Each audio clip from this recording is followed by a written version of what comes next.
These kids are very good. They're young and they're good. There's a quote, like, nothing more dangerous than a man with nothing to lose. Just because you lost, it doesn't mean everything's wrong. It just means something is wrong. Sometimes, like a really evenly contested match, it is like literally a single moment. That doesn't mean that everything went wrong. It's like, okay, right here, this needs to be addressed. At 70 kilos, I felt like I had a ton of energy. I had like a spring in my step. And I think, was I the biggest guy? Probably not, but I was big enough. No one really felt stronger than me. You have to be honest with yourself, and sometimes that involves being really critical, but it doesn't have to be negative. This is something that I'm currently working on. There's a fine line, right? Because you have to be willing to point out, hey, this is what I'm doing wrong, or this behavior that I'm doing is unacceptable, or I'm lazy, whatever this negative thing is. But then very quickly, you have to make the decision to be like, but we're fixing it. There's wrestling things I need to fix, health things I need to fix. There's just across the board, right, improvements that need to be made. And it's kind of like what we talked about that looking in the mirror, right? Where it's like, you need to lay out all the things that need to change. Psychology, wrestling, strength training, health, whatever things fall under that umbrella.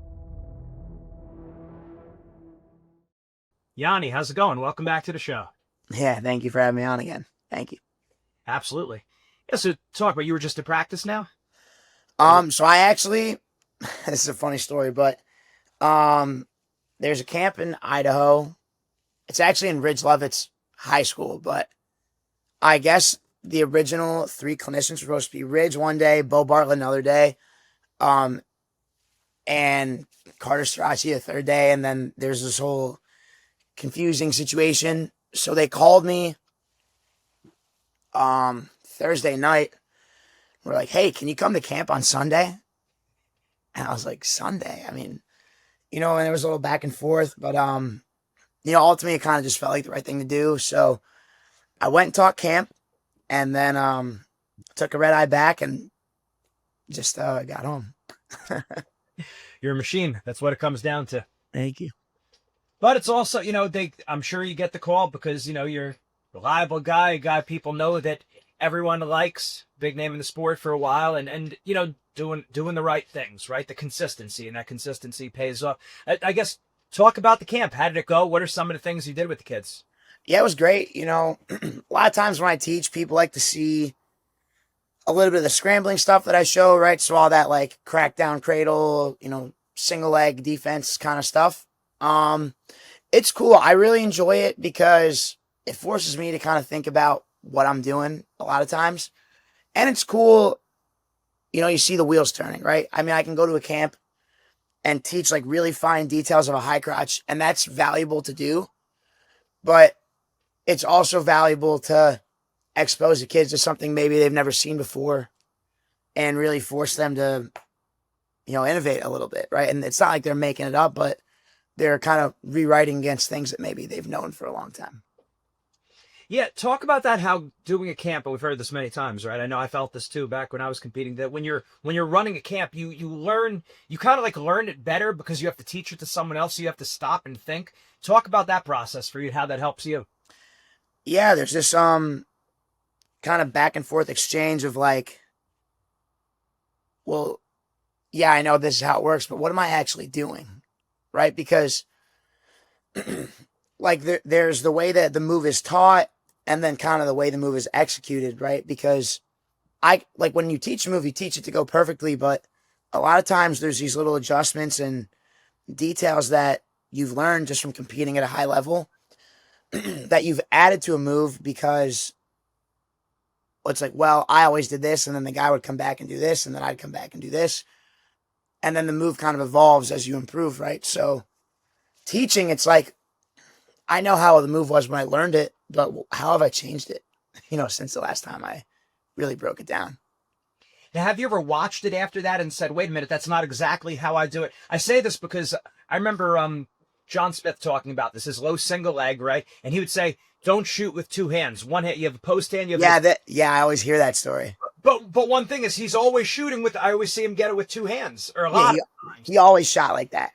So it's like, okay, well, what do I take from that as an athlete? Do I take what he's telling me, or do I take because you could see it going both ways. Well, maybe he's attained a certain level where he can shoot with 2 hands because he knows he's always got that other hand. Then maybe, guys who are more beginner, or not even beginner, just guys who aren't John Smith, maybe they're not going to be able to do that.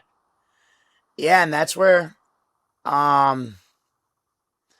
like a lot of times, even now coaching kids will be like, hey, what should I be doing here? And I'll be like, let me get in there. Let me get in there and see. And I'll be like, do what you're doing. And I got to like feel my way through it sometimes, right? Because there's the, like, I know it's like push the head down, sprawl, run around, right? But then there's like, well, what am I really doing? Like, what's that little detail, that extra pressure, that 1%, right? That moves the needle. Sometimes you got to kind of, for me at least, I got to get in there every once in a while and be like, let me see. Right? Other guys, they got to watch, I think it's a little different for each person. I'm sure that's true for a lot of the higher level guys, because right away my mind goes back to college with Zeke Jones, who was my coach at Penn. And when I would ask him something, that's exactly what he would say to me. Let me get in there and let me feel it. Yeah. Well, it's like really, really fundamental stuff. It's like, yeah, knee slide, get your hips in, head across, right? Once you start getting into those scramble positions, really anywhere where you're trying to feel pressure, it's a feel, right? Like I need to be like, well, where's his weight going? Where's the pressure? What's he doing? Right? Because if it was simple, it'd be like, well, yeah, get your leg back. Right? So there's obviously a pressure. There's something unique about it that's bringing this to your attention that you're asking me, especially in the Cornell room, right? Because it's like, you guys know how to wrestle. So if you're coming with a question like, hey, I'm doing this and he keeps stopping it, I don't know what's wrong, you're probably getting a very unique feel that it's like, let me just get in there one time, feel it, and I can probably help you through it a little bit. Yeah. Were coaches like that with you, that they felt like certain coaches where they would get in there and feel it when you would ask them the questions? My dad coached me my whole life and he was all visual, but that's because he was a way better coach than he was a wrestler. So he never had that feel to be like, oh, well, when I wrestled like this, he was like, he would watch it and have like an image, from the 1998 World Finals and be like, well, that guy did this, so maybe you do this. And that was it. With Mike Gray at Cornell, even like Kellen Russell, who's here right now, Mike, Kellen, and I guess myself is a little bit more split. Like sometimes it helps to see it. Sometimes it helps to feel it. I think for me, it helps to see it when there's sometimes a disconnect with athletes, at least with myself, where it's like, well, this is what I think I'm doing, but it's actually coming out like this. And then the flip of that is, well, this is what I'm trying to do. I can't figure out why it's not working. Why don't you get in there and see what you would do? You know what I mean? So I think it's case specific. So the ability to do both, I think, is really valuable. Yeah, yeah, and there's got to be a lot of value too, just getting in there and figuring it out yourself, right? I think I remember something like that with Gable a while ago, where he would tell the guy, "Well, get in there and figure it out." One of the Barry Davis interviews where he's like, "Yeah, what to do?" He'd just say, "Well, go in there and figure it out." Yeah, because sometimes, like, yeah, I can tell you what to do. It's like, get your head up. You know what I mean? But you need to get in there and be like, well, head up this way, head up this way, head up that way, right? And like, I'm a big believer in reps in the sense that, like, a lot of times if a move it looks right and there's just like something off, it's like, go take 30 more single legs and you'll probably smooth it out, versus the idea of like, hey, it's not working. That's where it's like, okay, let's get in there and figure out what's going on. But if you're just like, hey, I'm taking the shot, I'm getting there, and I'm just like, it's not working. I don't know what's going on. I'm kind of just like, one thing's going wrong. It's like, just keep going and it'll smooth out. Versus, like a kid will be like, hey, every time I shoot a high crotch, this guy sits the corner and then he scores on me. It's like, okay, well then let's just work that one position with you. Mindset Monday is brought to you by our official sponsors, Eat Clean, bro. Make sure you order today, get them delivered right to your house, check them out, and make sure you put in your discount code MINDSET. And like you said, you're saying head up, but you're not only you putting your head up, it's where you're putting your head and what are you doing with the rest of your body. Yeah. There might be 4 or 5 other key parts of your body that are moving at that exact same time. Yeah. Making that effective. And that's why, like, for me, especially when I'm, like, let's say I turn my computer off right now, I go watch a match of mine, and I'm like, well, I should have done this. Like, well, let me get in there, right? I'll get in there and be like, why didn't I do that? And I'm like, oh, the weight's here. Maybe I need to do this and that, right? Because at least in my experience, generally, like, you know what to do. You know, you could take, most guys are going to sit down and be like, oh yeah, I should have done this. So a lot of times the detail, right? It's a combination of like, okay, you know, this point right here is where it went wrong. Now we have this, right? Let me get in there, right? Physically now and feel, what should I have been doing? Right? I got in there, maybe I knee slid and I should have cut the corner, or I should have gone back door, whatever it is, right? So I think you have to like identify, right? And then you start to experiment once you're in there. Yeah. This is great stuff. It's great stuff for the kids to be thinking about, and to be hearing, people who are watching, that you know, being cerebral about it, thinking it through rather than just go through practices and check off the boxes. I'm working hard. Versus, are you working smart? Are you thinking about what it is you're doing and why? And I feel like a lot of guys don't do that. It's just, I'm going to practice. Well, how do you get the advantage on your opponents there? You're not thinking about it. Yeah, and that was something. So I wrestled my first senior level tournament in the spring of my sophomore year of college. I was like 19 there. And I remember, actually, independently, my dad and Mike Gray said it to me.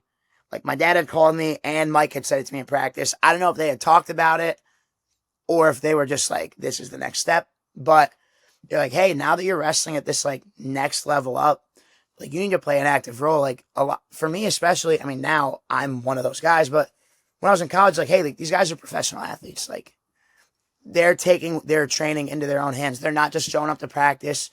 Like, I'm getting ready for the US Open. And I remember I had like J.O., Zane, and Frank Molinaro on my way. And I think Zane was a defending world team member, if I remember right.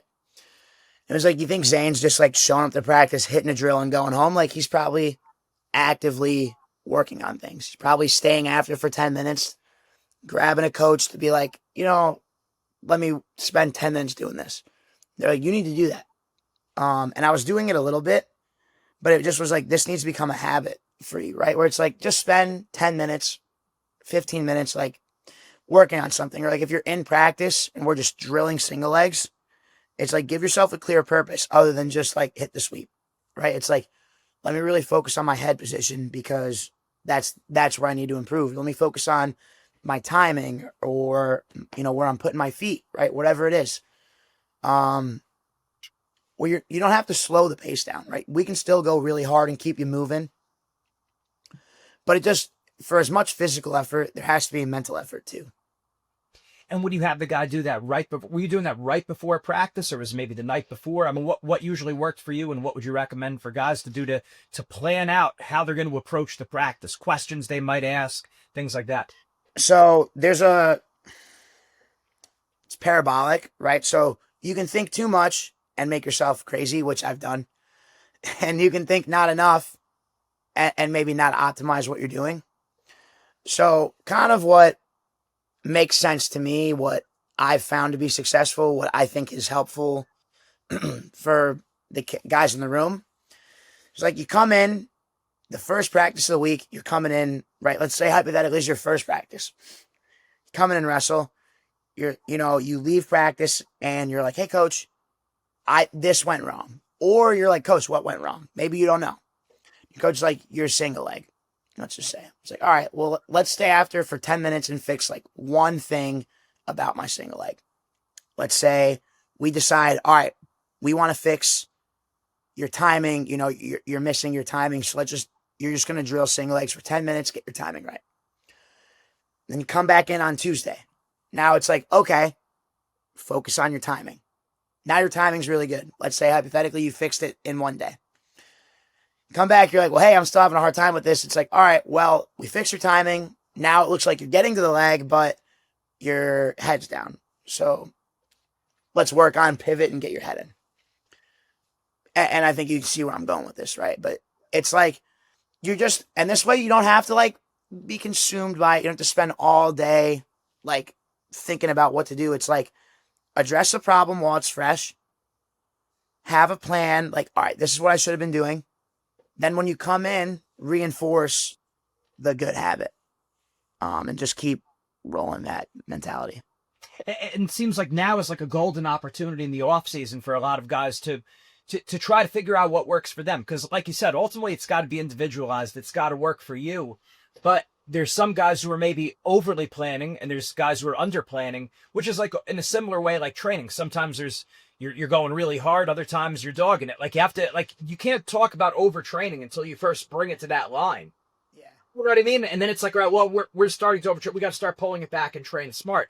Same thing where it's like, we can't just be checking off the boxes in practice. Let's be cerebral about it. Let's think about it. Let's have a plan. And now let's pull it back because we don't want to, you know what I mean? Like kind of push to that line and then like, oh, hey, let's bring it back.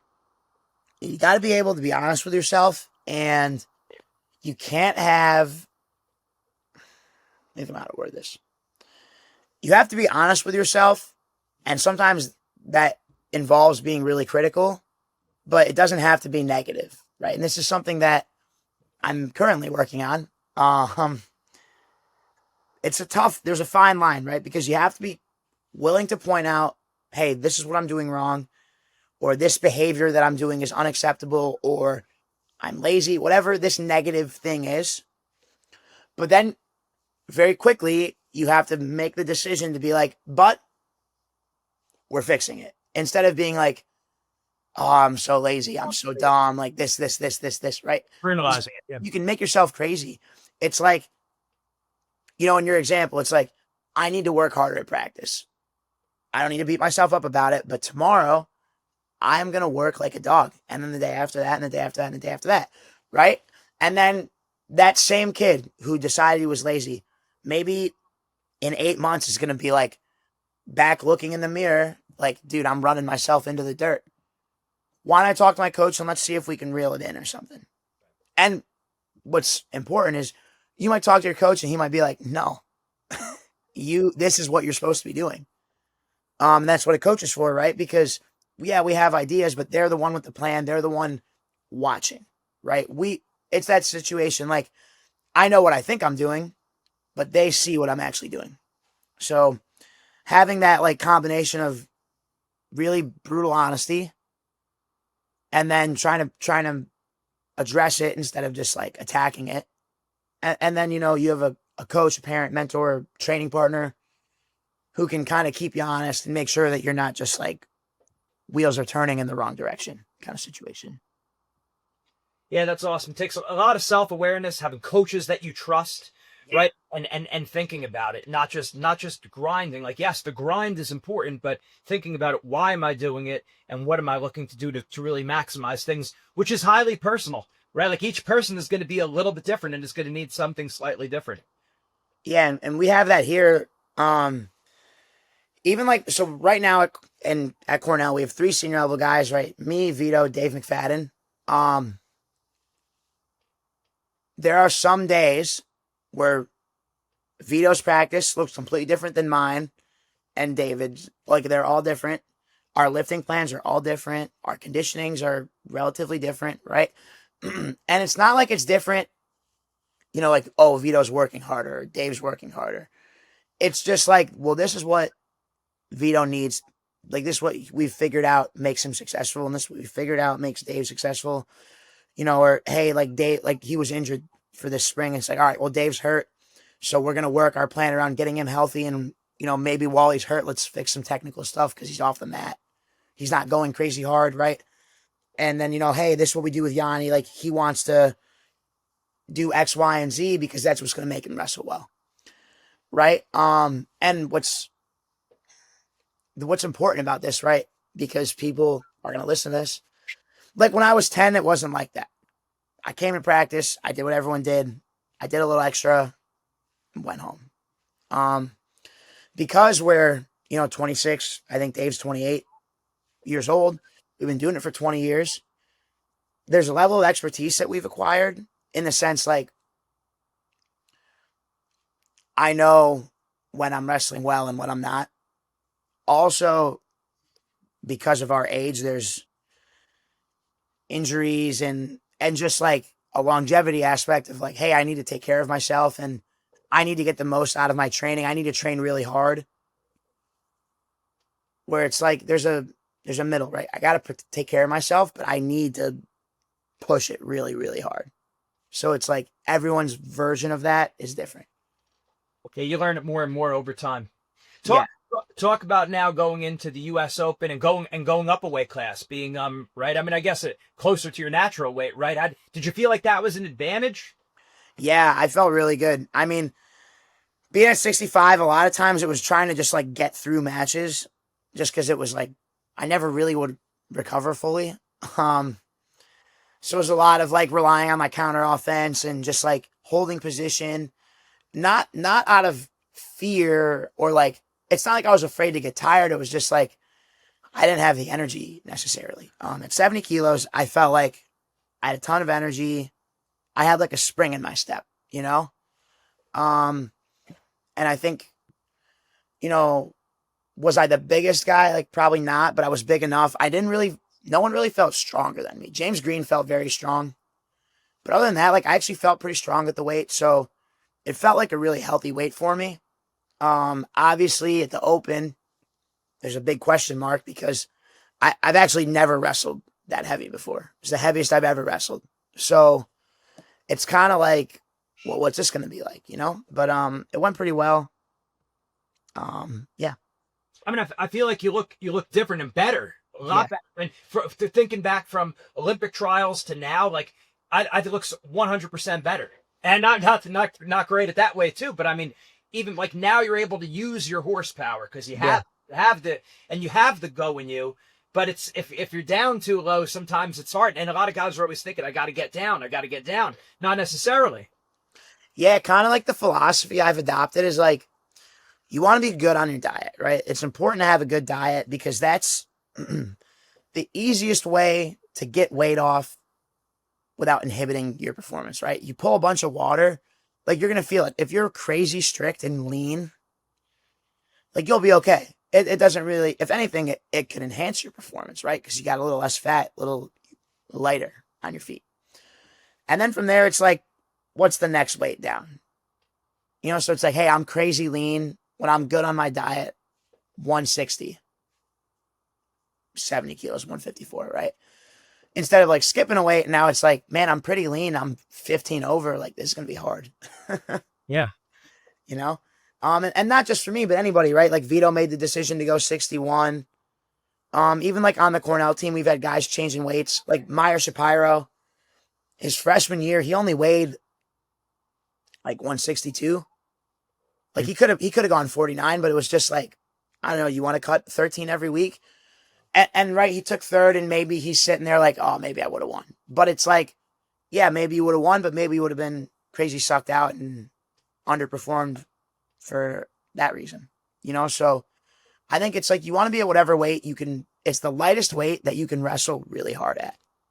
It's a big transition going into college now, even for high level wrestlers. It's like you're on your own for the first time. And I mean, wrestlers are notoriously not as independent because we've had practices and workouts. Everything's so structured. Everything's been lined up for us, a lot of us, by our parents and our coaches. So now you're going to a brand new location. Academics are a lot tougher. Wrestling's a lot tougher. Even if you're a stud, you're getting beat or you're having a hard time scoring in the room, which was like almost non-existent in the past. And it's a big transition. I find that freshman year of college, wrestling closer to what you weigh is huge for guys. That's usually a make it or break it year where guys will then want to quit. I don't know if you see that over there too. For us, because I work with the gap years, so I get those kids like on their first year. It's a mix. You know, some kids, the weight cut, like we have one kid, his name's Lou Sergio, and he you know, he'd be like a big 65 or a small 74. And he went 65, and I felt like the structure was really good for him. Like just it kind of forced him to be good on his diet, get up, learn how to cook a little bit. Not learn how to cook, but forced him to cook, stay on the diet, maybe get an extra workout in it. And not like he's an undisciplined kid. He's very disciplined, but the weight cut, it almost like it just kept him honest. Right? And then other kids, where it's like, hey, why don't you just focus on getting acclimated? You know, you came from literally the other side of the country to here. You know, we like this year we had kids in their gap years who were from California and Florida. Like you literally couldn't be further from home, completely different atmosphere. So get acclimated, right? And it just depends, right? Everyone's different. You don't want to square peg round hole people right away, because that then I'm beating you down from the go. It's hard to be excited, right? So it's like, let's get everyone excited. Let's put them in the best environment to win, best environment to like succeed, be happy. And then from there, we can start talking about cutting weight, changing weight. Maybe it's gaining weight, whatever it is, right? But the first year, like, yeah, we're going to push you really hard because we want you to understand the standard. But to my understanding, right, it's also got to be in a way where we're giving you the best opportunity to succeed for the full duration that you're here.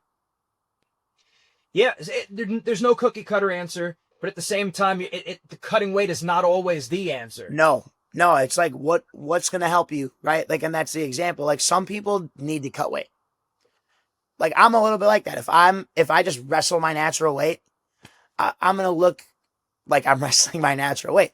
Some guys, like, I need to cut a little bit of weight. Some guys do. Some guys, it's like, you just eat healthy, what you weigh, we'll pull 5 pounds off, get out there, and you're good. Yeah. And that's kind of just about whoever it is. Yeah, no, makes sense. Now talk about your mindset going and knowing you're wrestling heavier than you have before, right? Competitively. So are you thinking that, hey, now I'm gonna have an advantage? Are you thinking about it's an advantage? I mean, are there what doubts are there doubts that are going on in your head, and how are you dealing with those?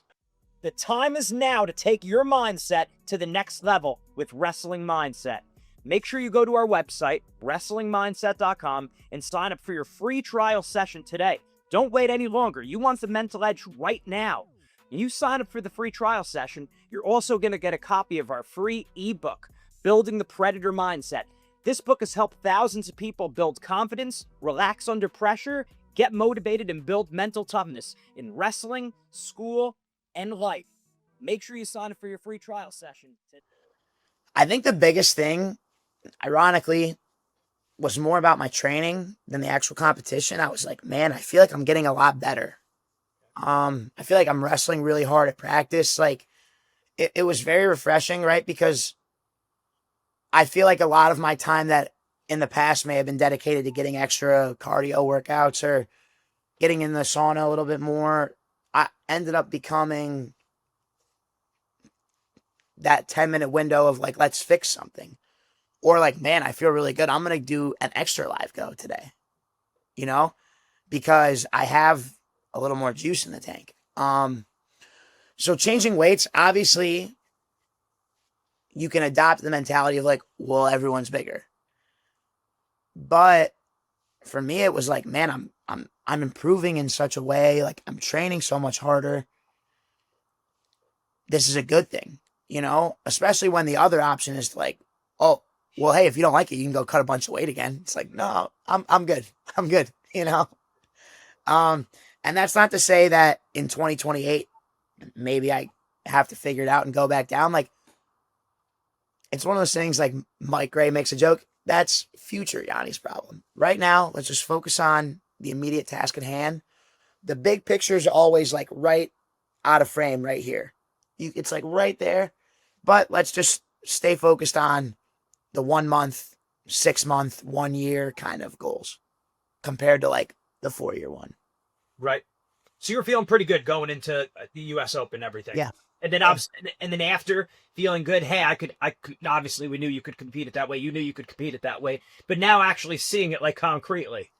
Yeah. And what was nice was like, I'd been off the mat for a year, right? I had the shoulder surgery, I've been dealing with other health stuff over that year. So I think a lot of it too was like, in addition to the weight, like I haven't wrestled, and like I said, I had health stuff going on. So there's always a question mark of like, yeah, practice is going well against my teammates in a controlled environment. Let's see what happens when you stick me out there by myself, So when it went well, it was like, okay, like trending in the right direction, Yeah, obviously ebbs and flows, things go your way or they don't. But like, not like, but generally it felt like my wrestling is progressing in the right direction. All right.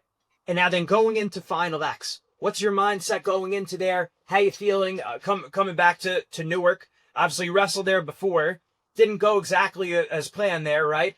But now you're coming back and knowing you're going against a high school guy. And again, of course, knowing that he's very good and these high school guys, they're among the, just like you're among the best of the world coming right out of high school. So obviously it doesn't really make a difference how old the kid is, right? But Yeah. right, talk about your mindset going into that. There's still always that element that's going on there. Obviously now Vito's facing something like that, right? Yeah. Talk about that a little bit. What are your thoughts going into it, how you're approaching it, and take us through the matches. Yeah, I mean, people have asked about this, and I do really believe this, right? Like, these kids are very good. They're young and they're good, right? And when you're young like that too, like, there's a quote, like, nothing more dangerous than a man with nothing to lose. It's like, if hypothetically I went out there and tech falled them twice, they'd be like, man, this is one of the best high schoolers ever. He made Final X as a high school kid. And I'm not saying that like it's an advantage for him, but for me, it's like, just because he happens to be in high school, it doesn't matter. He came through the world team trials, right? So it's like, whether it was James Green, who I think is in his 30s, or PJ, who is like 19, 18, however old, it's the guy I got to wrestle, right? The guy who navigated this field of competitors, that's my opponent, right? So, and I think for Vito, it's a similar thing, right? Like, hey, there were a list of guys, and this one made it through. He happens to be a certain age, but at the end of the day, like, it's not a duel meet. I didn't just plop you out there, right? You navigated a tournament. So for me, it actually, like, yeah, he's in high school. It was just like, all right, this is who I got. Let's break down, tactically what I need to do, technically what I got to focus on, and go wrestle hard. All right, now you get there. First match goes your way. You're feeling good. How you feeling going into that match, and then take the mindset between match 1 and match 2? I'm almost there. Is it one more to go? Is it what is that like? Because we all know, like, wrestlers know the mental battle that goes under those, like, natural thoughts that arise. So talk about that and how you navigate through that in your head.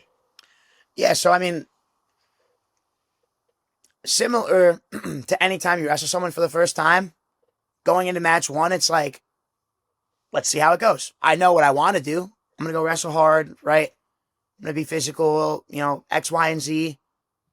Let's see how it goes, right? I could tech him. I could win 2-0. I could get teched, right? It's like, I'm going to get in there, wrestle hard, try to execute. Whatever happens, happens. I tech followed them. I was like, awesome. I went back, just like had a small meal, kind of checked. I actually went back and watched match 1 just to see, I play this game with myself, right? It's like what I need to improve on. Then match 2 is going well. I kind of have some things happen and basically combust out there. And then just, hard to bounce back from match 3. And, I made one mistake and he did a good job capitalizing on it. And that put him on the team. Definitely beat myself up over that one for a while. But the thing is, there's wrestling things I need to fix, health things I need to fix, mental things. There's just across the board, right, improvements that need to be made. And it's kind of like what we talked about that looking in the mirror, right, where it's like you need to lay out all the things that need to change, right? Wrestling, strength training, health, psychology, whatever things fall under that umbrella, and just like tackle them, and that's kind of where we're at now, right? Like, I got to recover physically and take care of some health related things. I need to go into the room and kind of, it sucks, right? But you got to go back and look at it and be like, well, what did I do wrong? What can I do better? And then, mentally, there's a period of reflection where it's like being honest with yourself. Like, what was I thinking? How was my self-talk? How was my emotional regulation? Like, all these things, right? You lay them out, and maybe it was great. Maybe it was horrible. But you got to be honest with yourself, right? And this was one of those situations, but sometimes you can be honest with yourself and be like, I actually did everything really well and just got beat. Obviously for me, some things went wrong. So it's like, let's go attack those, right? But for some people, you're in a situation where it's like, yeah, I just lost. You know, I've been there, right? Where it's like, I wrestled pretty well. The guy just got me. And then, you know, it's wrestling, right? You go back, come back in the room, hit the areas that went wrong, and just, you need to become a more complete wrestler, right? And that's kind of where I'm at now, right? We're about 3 weeks removed, 2 weeks removed. And it's like, get back in the room. Yeah, be careful, right? But like, focus on what needs to be fixed, right? And I'm a big believer in that mentality of just like head down, eyes forward. So it's like, you don't really want to, it's an emotional sport, especially the longer you've been doing it, the more emotional deposits you've made into it. You start to ride this and you'll go nuts. I've done it to myself, right? You're like, you go nuts. So it's like, don't ride those waves. Just head down, eyes forward, right? Stay focused on the task at hand. Not even the task at hand. Just stay focused on your wrestling, right? So it's like, whether I had tech falled him twice, got tech falled twice, you know, or whatever the other hundreds of options that could have happened, just like get back to work, focus on what needs to be better technically, focus on what needs to be better physically, mentally, you know, every other factor that goes into it, and keep pressing on. Right, and what's been going well, like you said, there's a lot of it's like, it's really easy to look at things and say, oh, a loss, right? But it's like, or to say to ourselves, oh, because I lost, like, horrible. And it's like, well, was it horrible, or were there horrible moments, right? It's like, oh, and it's that specific thing I told myself, or that specific thing I did might have been horrible, but that doesn't negate everything else. It's not like you're completely like, oh crap, I got to change everything now. It's like, no.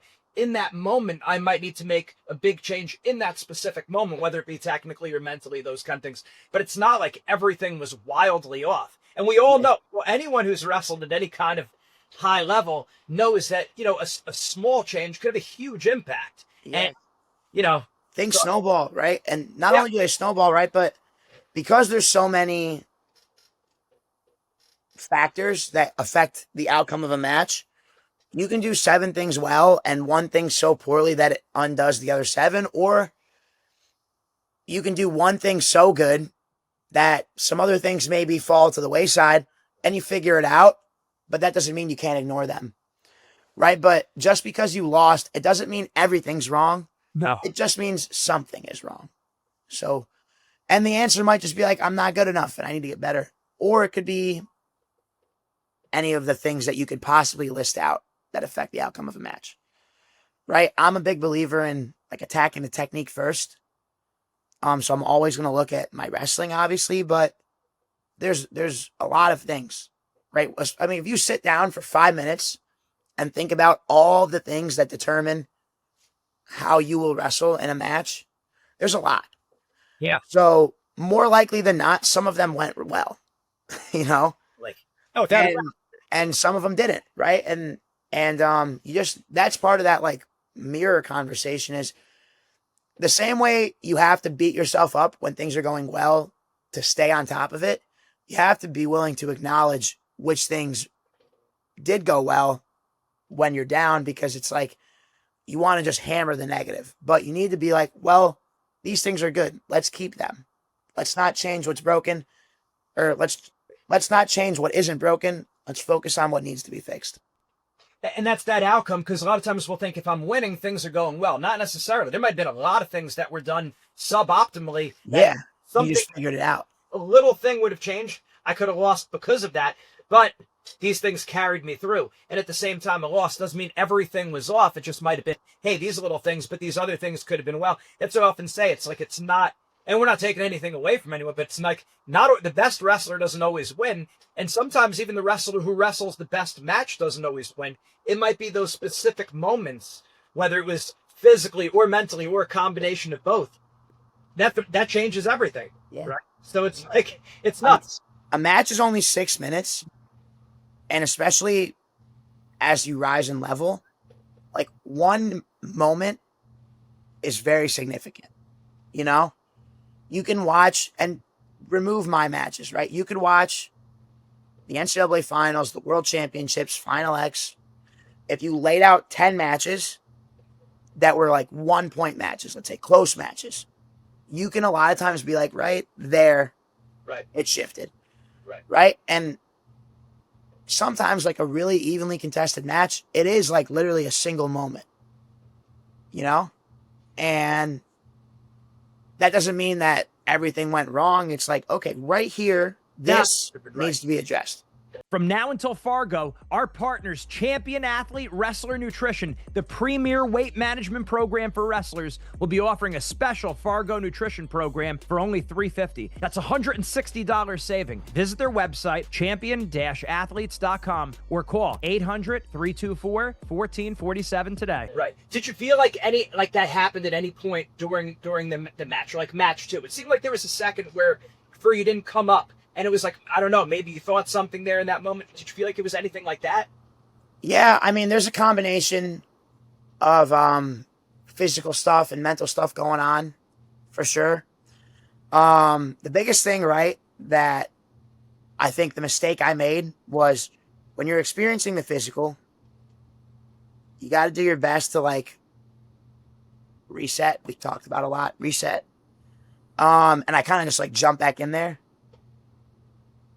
And it just like got away from me a little bit. Happens. But like when you're having wrestle for a period of time has had something like this happen. Yeah, and when you're having a physical something, having an issue, you need to take, even though it's a physical, address the mental reset. You know, and I just you mean like do a better job of that.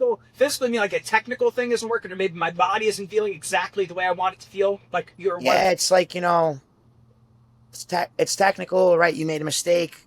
There's health stuff, whatever it is, right? Sometimes, I guess it's a chicken and the egg. Sometimes it's like this starts to go and it affects you physically.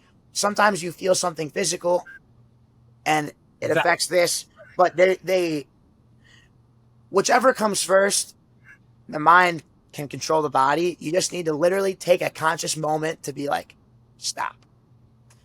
And if you don't, it can really get away from you. And I think that's a little bit what happened.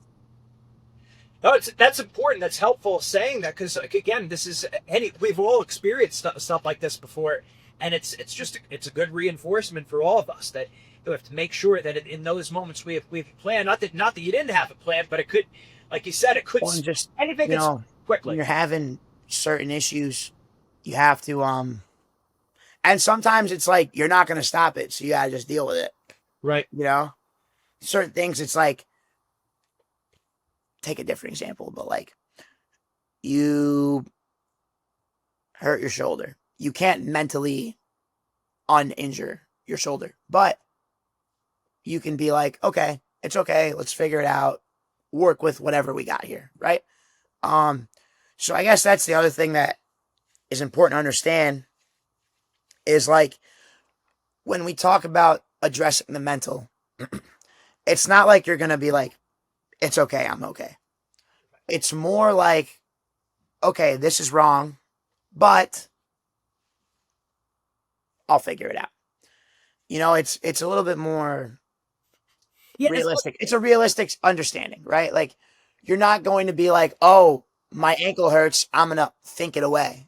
But it's like, my ankle hurts, that's okay, I'm going to get back in there. Yeah, and I would think that the mental training there would be, okay, if my ankle hurts, there might be a point in this match where I feel my ankle give a little bit, or it turns away, and we just went out of bounds, or there's just a potentially dangerous stalemate, whatever. It's going to pop in my head, and I'm going to tell myself this in the moment. Not that the pain's going to go away, but this is how I reset myself, kind of like. Okay.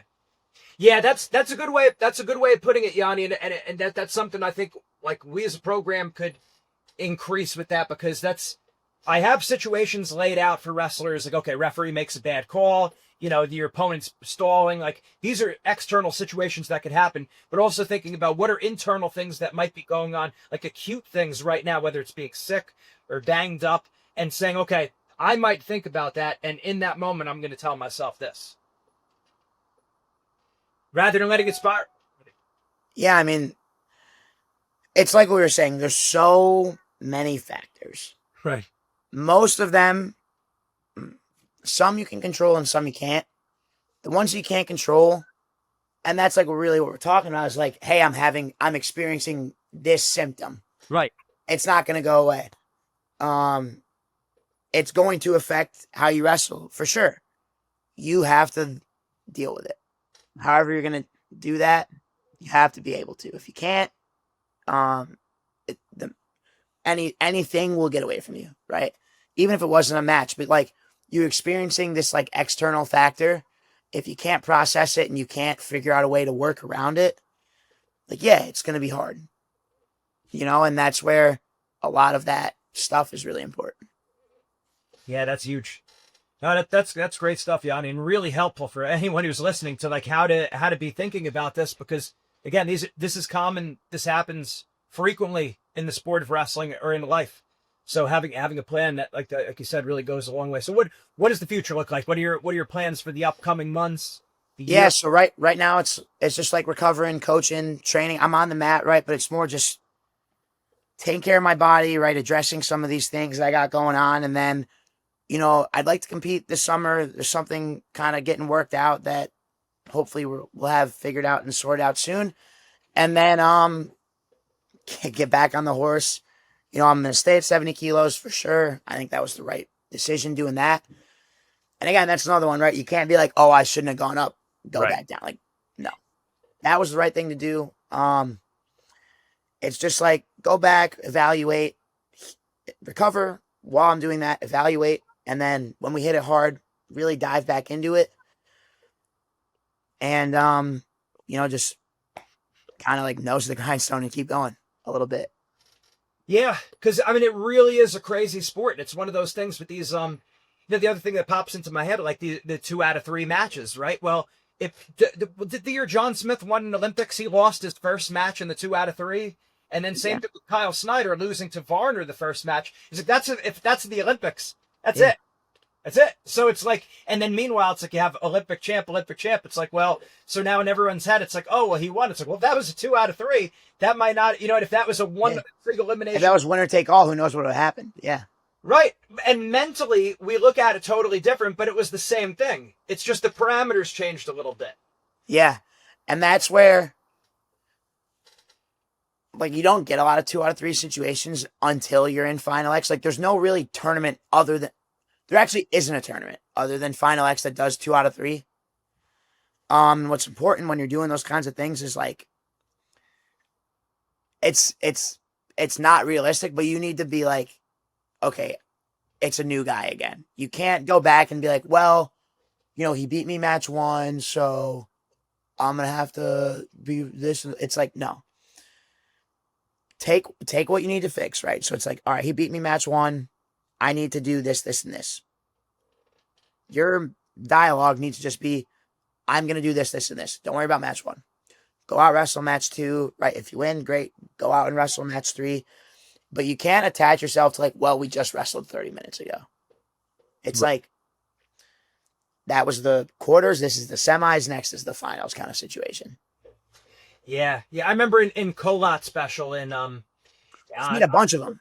Where we had to re-wrestle the match, but he said one of them was a regret because he stepped on the mat. I think he said it was that last time that he got hosed, where he was like, that was the one thing he really regrets because he didn't step on the mat, like letting it go entirely, which is it's hard because I mean, for him it's hard because they're like straight up cheating, completely cheating, and even still, he's like putting the ownership on himself, which is pretty cool when you think about it like that. Shows his level of mental toughness and why he is who he is. But it's funny because when you look at it, like I said, you're looking at 3 different with the Smith situation, with the Varner situation. It'd be I think the Terry special on Flow Wrestling where he beat Kendall. He beat Kendall in one of the matches, and Kendall won the games. Yeah, you might be looking at 3 totally different Olympic champs. If it's so like, but in your head you're like fail. People could think failure. It's like, well, if you would have won that and you're an Olympic champ, you're thinking everything was great. Yeah. But we're the same guy. Yeah. You know what I mean? And that's the thing where it's like, it's easy to celebrate when you win and beat yourself up when you lose, but you have to be honest right? And that's like that emotional, you got to do your best to like kind of just level with it, right? Because you start riding your highs, you're going to crash on the lows. Exactly. You know? And if you really like hard crash on the low, it's hard to pull yourself out of it, right? So you got to just stay level, and it's hard, right? There's going to be bumps and dips and all that, but you just got to stay with it. Yeah, because we're all human, so we're all going to feel it. But like, that's why I think he keeps going back to, like, you have to love it. You have to be, it's got to be fun for you. It's got to be something you love, because otherwise you could go crazy, right? Because we're all, you make yourself nuts otherwise. And you start playing like, well, what if? It's like, you just can't live like that. Yeah. Well, awesome stuff, Yianni. Really appreciate it. Great conversation about all of it. And I feel like, anytime we talk or anytime people should be listening to your interviews, because you have a great approach to the sport, the way you're thinking about it, and it could really help these guys coming up. And if not just guys coming up, but the elite of the elite, so they know how to be thinking. So really appreciate it, Yianni. Thank you very much. All right. Absolutely. We'll talk soon.